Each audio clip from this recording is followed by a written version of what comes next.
I'm a police constable, and I have got 2 and a bit years of service, so not too long in general. Yeah, so I joined the police when I was 24. So I went to university before that, to Reading, doing a zoology course, which is a bit different. And then I went traveling. Well, no, I went into recruitment, earned quite a lot of money in that, and then I just didn't like sitting at a desk 24 hours. So I decided to go off traveling and spend some of the money that I earned, and then I set up the police for when I came back.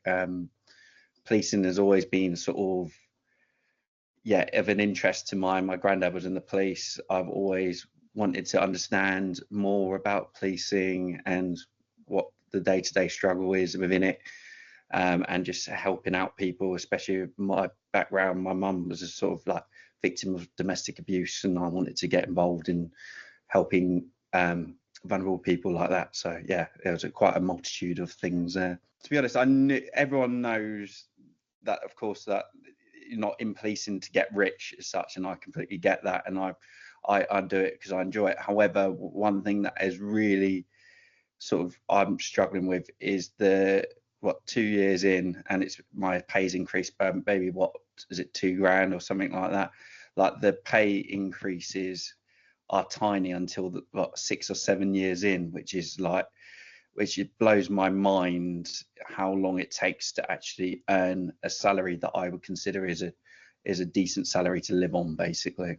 Like, I've had to pull myself out of the pension. I know several other colleagues of mine have had to do that just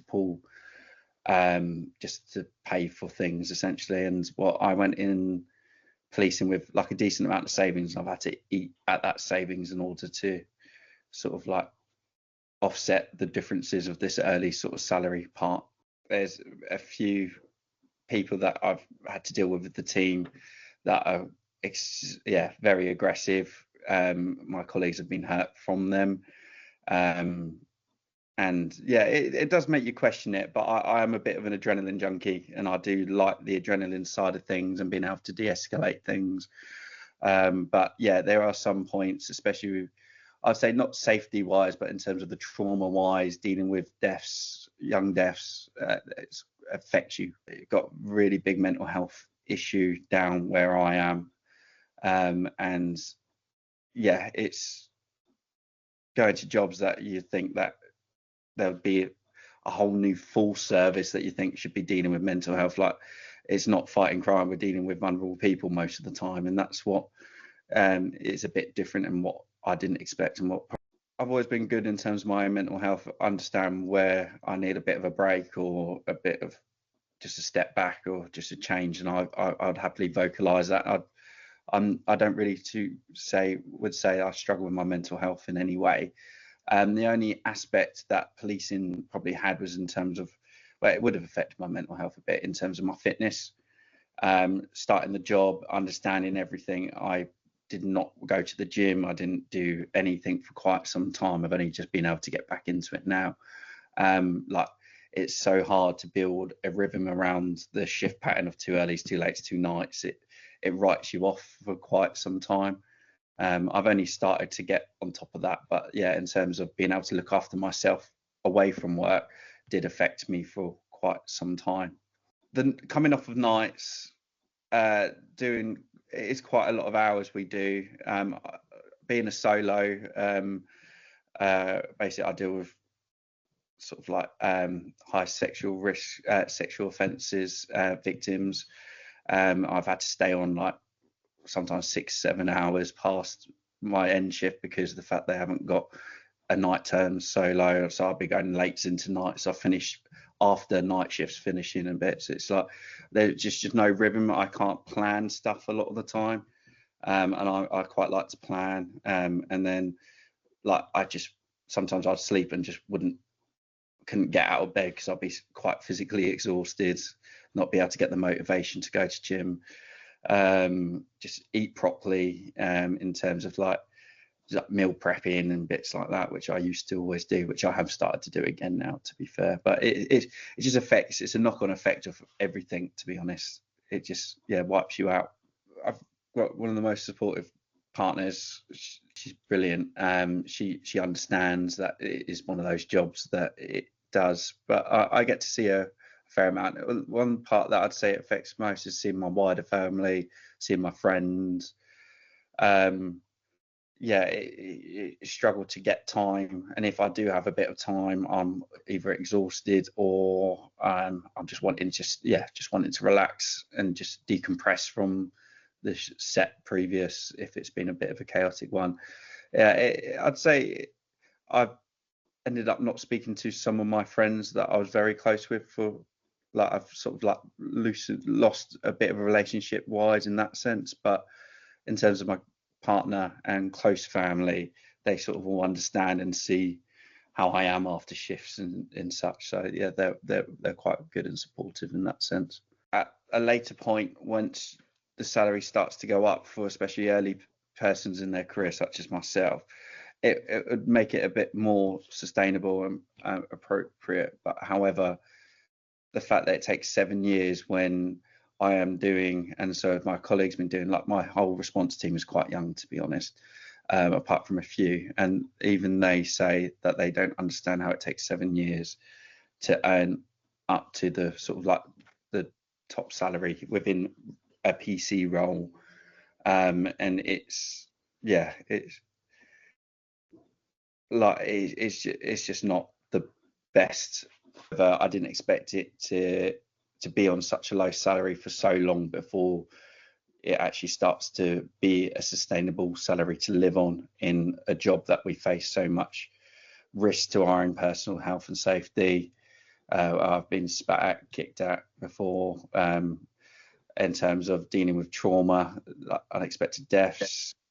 Yeah, I don't think it is correlated in terms of what we are subjected to be honest.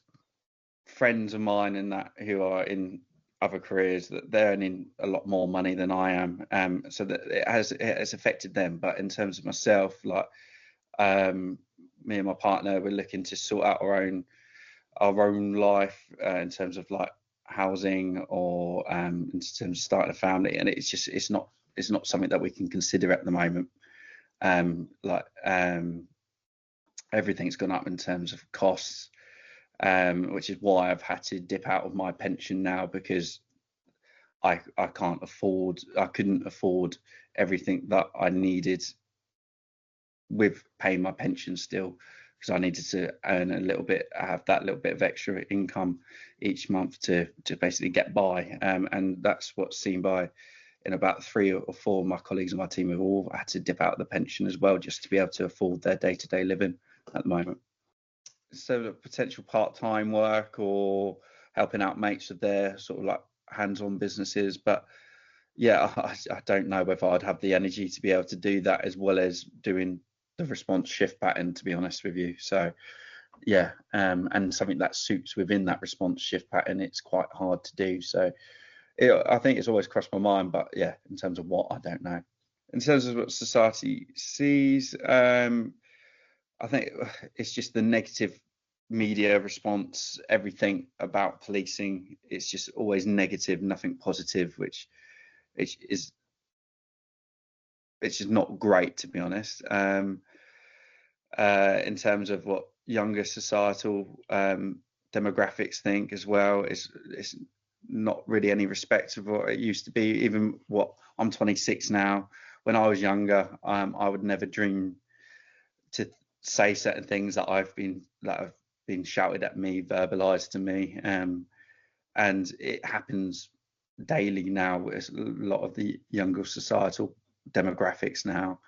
In terms of older, I think everything on media, whenever I go on Instagram, Facebook, etc., just on the news, it's always something negative about policing as well somewhere, which is it's just never fun, is it? But yeah, I don't think it's good in general, societal beliefs of policing.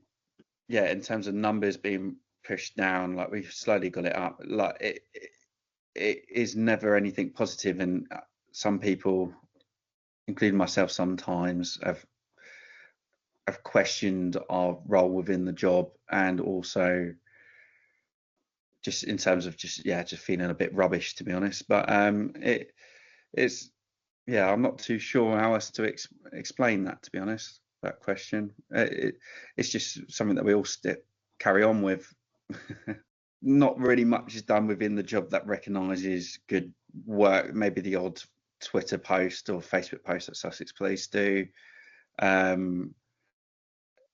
Supervision sometimes just say well done, and then it's just moved on to the next job, and then you'll get criticised for that. So anything you've done good beforehand is negated. There isn't, well, I would say I haven't been the best, like in terms of just team days as well. Like we don't have any team days to sort of decompress as a team after all the trauma that we have, that we all deal with collectively. Like there needs to be a bit more of what, like in the private sector, you have sort of team building days, you have sort of like just events that basically allows people to speak to each other things other than work. That is something that needs to be done within a policing point of view. In terms of government, in terms of morale, I don't allowing police officers to actually maybe have more of a say in terms of what goes on. Like there's very much the pressure, like if we speak out, we're just going to get shut down or potentially lose our jobs. It's very much like walking on eggshells in our job, no matter what we do. In terms of the government actually supporting policing decisions, rather than just chucking us under the bus and using us as an scapegoat for themselves. I don't. There's multi. It's a complex thing that has had issues for many years. That I don't know. It'll be pretty hard to resolve, I think. So in terms of pay, I would like from private sector beforehand, you are able to jump salary loops based on your work and based on supervision sort of feedback, like ticking criteria. I think that the policing structure should have a pay scale, should have a lot shorter pay scale. So in terms of like when you come out of your probation, I understand that probation needs to be lower. It was in my private sector job. But as soon as you pass probation, there should be a lot bigger jump to help sort of younger people. Also, not necessarily younger people, because some people join sort of mid towards their life. I'd say that I've joined at sort of like a decent time, to be honest, but like there needs to be a bigger jump from probation into being a police constable. And then to get to that full salary figure, I think it shouldn't take 7 years. 7 years is ludicrous, especially if you're wanting people to be retained within policing. I know lots of people from when I joined, and I was a part of the uplift sort of time when they were joining. Lots of people that I joined up with aren't even a part of police anymore, and that was because of the fact that they realised it took 7 years just to earn a decent salary. That is something that needs to be revisioned in terms of police being able to have a sort of speech in terms of their job and the benefits within that job. When they're not happy with something, they should be able to speak out about. I know we've got the Federation, which do a lot, but we don't have a lot of power elsewhere apart from that. And if someone's shut down, we don't really can do anything about that, and that needs to be something that needs to be sort of re-examined. Additionally, the pension, I can't see myself being able to, like, I want to be in policing for a long time, but I can't see myself being able to work till I'm late 60s, 70s now. What is it? It's 30 years plus retirement age, isn't it? It's just ludicrous within policing to actually, even though we pay so much, well, we're paying so much into it. But yeah, there'll be the 3 points probably, and maybe in terms of just more awareness into the role and people, societal pressure changes. I think the pay is a huge one, especially in attracting other people. So if I was an 18-year-old joining the job, starting on the salary it is, I would have loved that, to be honest. But in terms of attracting people with sort of life experiences, just life knowledge in general, people with all sorts of backgrounds that have already had a career elsewhere, being able to speak to people. I don't think that salary, like I was saying, the salary jump from probation 7 years to actually earn a decent salary is realistic for people that have had a life elsewhere that are now choosing to join policing. I think the pay part is a huge area that needs to be revisioned by the government, by policing in general. Taking 7 years to, it's just ludicrous. In any private job, when does it take 7 years to earn a full whack at the same role that you've been doing for that whole time? There's nothing different from me being a PC now, I say, than being a PC in 5 more years' time with 7 years experience. Like, there's going to be nothing else different if I chose to stay in response that I'm doing different from now to then. That makes me be able to reward that difference in pay. I think it should be, it should be potentially probation, PC, and then a senior constable level 3 pay scales, which makes sense.